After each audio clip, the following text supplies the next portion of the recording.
Extremely disturbing कि हम rising Bharat summit में आए हैं।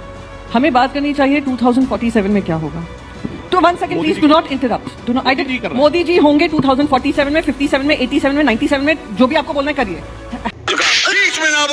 Happy? Are you happy? Now can I get to the topic?